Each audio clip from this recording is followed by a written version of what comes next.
सबसे ख़तरनाक नशा जो है ना वो खौफ है। चूँकि 2020 में खौफ को बड़ा मार्केट किया गया और बड़ा एडवर्टाइज़ किया गया और बड़ा बताया गया कि भाई खौफ है, हर जगह खौफ है, मौत का खौफ है, गुर्बत का खौफ है, फ़लाँ खौफ है, फ़लाँ खौफ है। कि ये खौफ तो कोई नया खौफ नहीं है। क्या मौत का खौफ पहले नहीं था? क्या गुर्बत का खौफ पहले नहीं था? मेरी बात सुनो, सिगरेट नहीं पिलाते तो चाय पिला दो यार, कितनी ठंड लग रही है।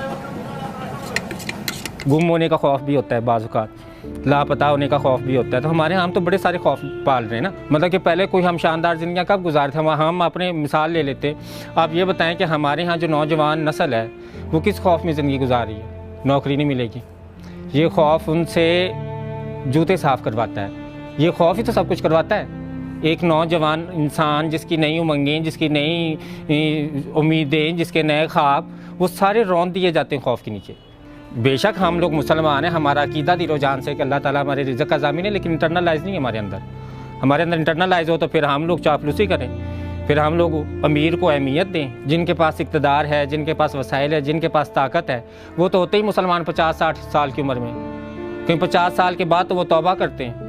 तौबा करने के बाद उन्हें दीन समझ आता है। जितने भी डाकू, बदमाश, जानी, कातिल, शराबी, लुटेरे, दहशतगर्द, सूदखोर, रिश्वतखोर, जिनसे एतसाल करने वाले जितने भी ये लोग हैं, बुढ़ापे में आप देख लें, आप कहेंगे इनसे तो नेक आदमी कोई नहीं। अब वो बड़े एतमाद से कहते हैं कि बेशक सारी जवानी गुनाह में गुजारी, लेकिन अब तो हमने तौबा कर ली है।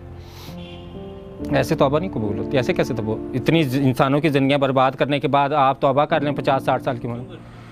खौफ से ना, मौत का खौफ आ जाता है। उन्हें पता है कि 60 साल के बाद तो अब मरना ही, अब जीना तो नहीं है ना। अब जिएंगे कैसे? वो तो अगर उन्हें ये पता, अगर मैं आपसे शर्त लगा लूँ कि अगर ये कोई साइंस ऐसी वैक्सीन बना लेती है जिससे आपकी ज़िंदगी 100 साल और बढ़ जाए, तो देखना कोई भी 60 साल की उम्र में तौबा नहीं करेगा, ना नमाज़ें पढ़ेगा। वो कहेगा कि अभी तो चलो मैं अपना उल्लू सीधा रखता हूँ, अभी तो मैं पैसे की खातिर लोगों की ज़िंदगियाँ बर्बाद करता हूँ। जब मैं 180 साल का हो जाऊँगा तो तौबा कर लूँगा, तौबा करके जाए नमाज़ पकड़ लूँगा और माथे पे एक मेहराब डाल लूँगा और हाजी साहब कहलाना शुरू कर दूँगा। हाजी साहब हैं, बेशक हज हराम के पैसों से किया हुआ है हाजी साहब। हम लोग बात नहीं करनी, बुजुर्ग हाजी साहब हैं और इनकी बड़ी इज्जत करनी है। अगर हम किसी की इज्जत करें तो खौफ से करें, अगर हम किसी की इज्जत नहीं करें तो वो भी खौफ से नहीं कर रहे कि पता नहीं गैर मुस्लिम है, गैर मज़हब है, पता नहीं कौन है, पता नहीं कौन है, इसको करना है। वो भी खौफ है कि नहीं नहीं नहीं यार, हमने इससे बात नहीं करनी। तो हमारी नौजवान नस्ल को तो नाकामी का इंतहाई शदीद खौफ है। और वो इंतहाई शदीद खौफ क्यों है? क्योंकि जब हम 1, 2, 3 दफ़ा किसी चीज़ के लिए कोशिश करते हैं तो हमारे इर्द गिर्द हमें गिराने वाले बैठे होते हैं। मतलब कि हम लोग एक तरफ कहानियाँ सुना रहे होते हैं कि बादशाह गार में बैठा तो उसने देखा भी चूंटी दीवार पे चढ़ रही है और उसे चढ़ा नहीं गया। वो कोई 30 दफ़ा उसने कोशिश की और फिर वो दीवार पे चढ़ी और उसने उसको देख के इंस्पायर हुआ और जंग लड़ के जंग जीत गया। ये कहानी सुनाने के बाद हम अगले को कह रहे थे मैं तेन क्या सी ना करते को नहीं होना। तो हमारे यहाँ तो डिस्करेज किया जाता है, हमें खौफ दिलाया जाता है, इनकरेज नहीं किया जाता। ये खौफ इतना ज़्यादा बढ़ गया कि जब हम बेटी पैदा कर लेते हैं ना, सबसे पहले हम बेटी के ऊपर रोते हैं, अस्तगफिरुल्लाह।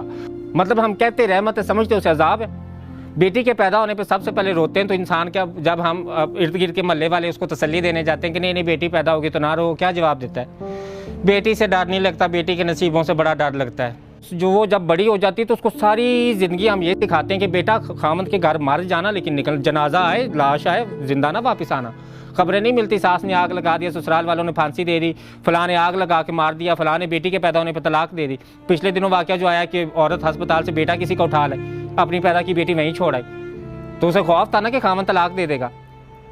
और खामद क्यों खौफ खा रहा है बेटी के पैदा होने से, वो मैंने आपको बता दिया। बड़ा हमारे पास एक अच्छा जुमला है, और वो जुमला क्या, नहीं बेटी के नसीबों से डर लगता है, बेटी से तो डर नहीं लगता। हमारे मुआशरे में एक वबा कोरोना नहीं, कोरोना का तो नंबर मेरा ख्याल बाद में आना चाहिए था।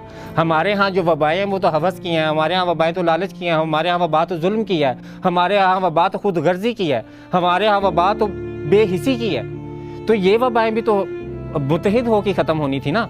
अगर हम लोग एक कोरोना को मुतहिद होकर ख़त्म करना चाहते थे तो हमें बाकी वबाओं के खिलाफ भी जो है ना मुतहिद होकर लड़ना चाहिए। कि 2020 के अंदर हमें सबक मिला जो है ना वो इत्तेहाद और इंसानियत का मिला। इत्तेहाद और इंसानियत का इसलिए मिला क्योंकि सबको जब मौत का खौफ तारी हो गया तो सब लोगों को एक दूसरे का एहसास होना शुरू हो गया। खौफ बेशक पहले से था, लेकिन शायद एडवर्टाइज़ अब हुआ ना, अब हमें एहसास अब हुआ कि भाई अब एडवर्टाइज़ हो रहा है तो अब खौफ होना चाहिए। तो इसमें जो हमारे पास इत्तेहाद और इंसानियत का सबक आया वो किसी रंग, मज़हब, नस्ल की बुनियाद पर नहीं आया। सबसे मज़ेदार बात ये थी कि किसी ने भी नहीं कहा कि अगर ये एक नीच ज़ात की इंसान को कोरोना हुआ है तो छोड़ो यार, दफ़ा करो, इसको इतना इलाज ज़रूरी नहीं है। सबके लिए ज़रूरी था और सबके लिए ख़तरनाक वबा थी, और अल्लाह करे अब ये वबा ख़त्म हो जाए, लेकिन इस वबा के ख़त्म होने से हमारे ये जज्बात ख़त्म नहीं होने चाहिए।